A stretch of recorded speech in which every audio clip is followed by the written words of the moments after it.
प्रधानमंत्री नरेंद्र मोदी से सवाल पूछा जाना या उनको क्रिटिक किया जाना, क्या भारत को सवाल किया जाना या भारत की बेइज्जती कहला सकता है? इस वक्त राहुल गांधी यूएसए में हैं। कई मंच पर वो अपनी बात रखते नजर आ रहे हैं, जिसमें वो प्रधानमंत्री नरेंद्र मोदी पर आड़े हाथों अटैक करते, हमले करते, जुबानी हमले करते नजर आ रहे हैं। और भारत में बीजेपी के बड़े नेता हों या फिर आरएसएस प्रमुख मोहन भागवत, वो इस पूरे मामले को इस तरह से प्रेजेंट कर रहे हैं या इस तरह से अपने मन में उन्होंने बना लिया है कि प्रधानमंत्री नरेंद्र मोदी को सवाल पूछा जाना इज इक्वल टू भारत की बेइज्जती होना। हमले इस बात को लेकर राहुल गांधी पे किए जा रहे हैं कि वो विदेश में जाकर विदेशी मंच पर भारत की बेइज्जती कर रहे हैं, जबकि वो सिर्फ बीजेपी और बीजेपी के जो नेता हैं प्रधानमंत्री नरेंद्र मोदी, उनके बारे में बात करते हुए नजर आ रहे हैं। क्या प्रधानमंत्री नरेंद्र मोदी का वजूद भारत के वजूद के बराबर मान लिया जाना सही है? कोई भी जगह, कोई भी पोजीशन, कोई भी सीट आपको परमानेंटली नहीं मिल जाती है। एटलीस्ट डेमोक्रेसी में तो यही होता है, डिक्टेटरशिप की बात अलग है। भारत एक डेमोक्रेसी है और आप सबसे यही सवाल कि प्रधानमंत्री नरेंद्र मोदी भारत के प्रधानमंत्री सदा के लिए नहीं रहने वाले हैं। कभी तो वो वक्त आएगा कि कोई और प्रधानमंत्री हो जाएगा। तो प्रधानमंत्री नरेंद्र मोदी जब भारत के प्रधानमंत्री नहीं रहेंगे, तो तब भारत के वजूद को क्या हो जाएगा? ये सोचने वाली बातें हैं जब ये इस तरह की बातें कही जा रही हैं भारत में कि राहुल गांधी जो कुछ भी प्रधानमंत्री नरेंद्र मोदी को क्रिटिक कर रहे हैं, वो भारत की बेइज्जती करना है। राहुल गांधी बहुत आड़े हाथों ले रहे हैं प्रधानमंत्री नरेंद्र मोदी को, काफी क्रिटिक करते उनको नजर आ रहे हैं। राहुल गांधी यहाँ तक कहते नजर आए कि मोदी जी अगर भगवान के बगल में बैठ जाएं तो वो भगवान को भी एक्सप्लेन कर सकते हैं कि यूनिवर्स को कैसे चलाया जाना चाहिए। वो ये भी कहते नजर आए कि ये बातें उनकी भगवान को भी कंफ्यूज कर सकती हैं कि ये मैंने क्या बना दिया है।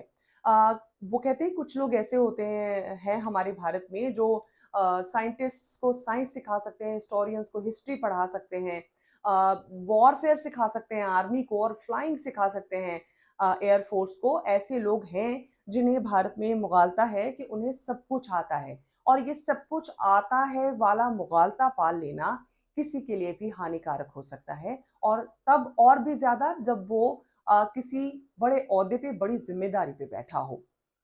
सीधे सीधे प्रधानमंत्री नरेंद्र मोदी पर वो हमले करते नजर आए, और ये भी उन्होंने कहा कि heart of it at the heart of it all is mediocrity, कि मीडियोक्रिटी की सोच जो है ना, सामान्य से नीचे की आईक्यू लेवल पर हमारे देश को लेकर जा रही है।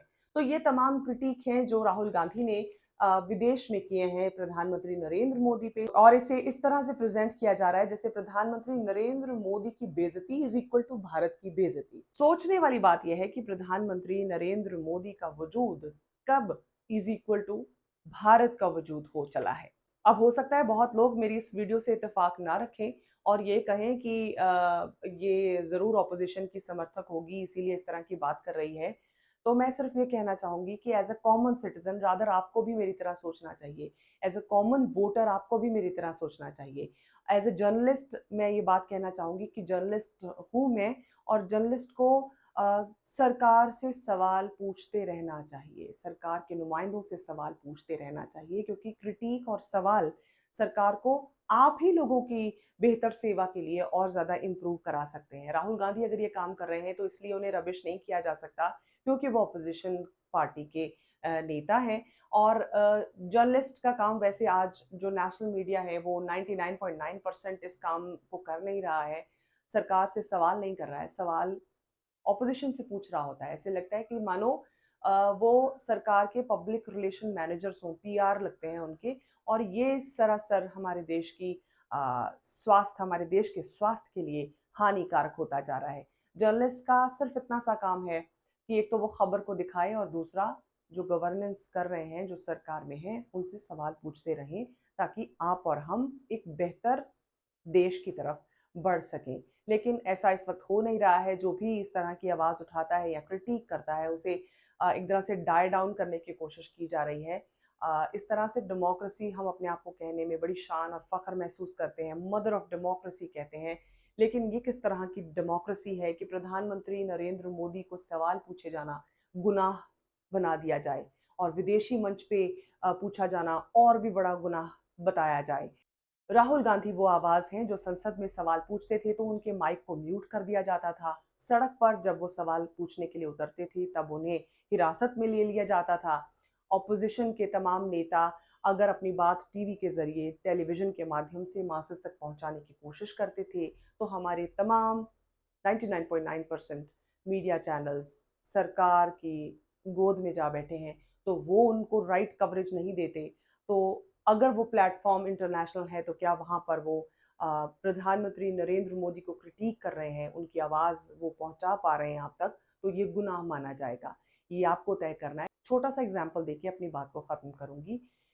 कल को एक घर है, घर में औरत किसी महिला के साथ तशद्दुद हो रहा है, उसके साथ डोमेस्टिक वायलेंस हो रहा है।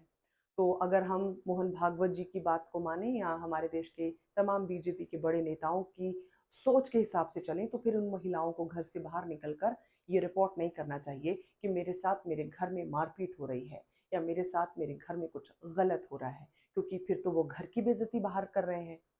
अगर ऐसा मानने लग गए तो फिर हर घर में डोमेस्टिक वायलेंस चलता रहेगा, बदस्तूर होता रहेगा।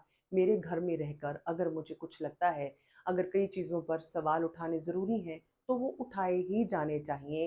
प्लेटफ़ॉर्म फिर वो किसी भी देश का हो, अपनी बात को रख पाना, इसे ही तो डेमोक्रेसी कहते हैं। और अपनी बात को, उनकी बात को कुचल दिया जाना, ये तो किसी और तरफ इशारा कर रहा है। फ़ासिज़्म और तमाम तरह के टर्म्स हैं, डिक्टेटरशिप की तरफ हम बढ़ रहे हैं। ये किस तरह का लोकतंत्र है? अगर इसी तरह का लोकतंत्र अ, आम आवाम को चाहिए तो फिर अलग बात है। मुझे इस तरह की डेमोक्रेसी नहीं चाहिए है, जिसमें अपनी बात को कह पाना, अपने नेता को क्रिटिक कर पाना, जिसे मैंने और आपने या जिसने भी चुना, जिसने भी उनके लिए वोट किया।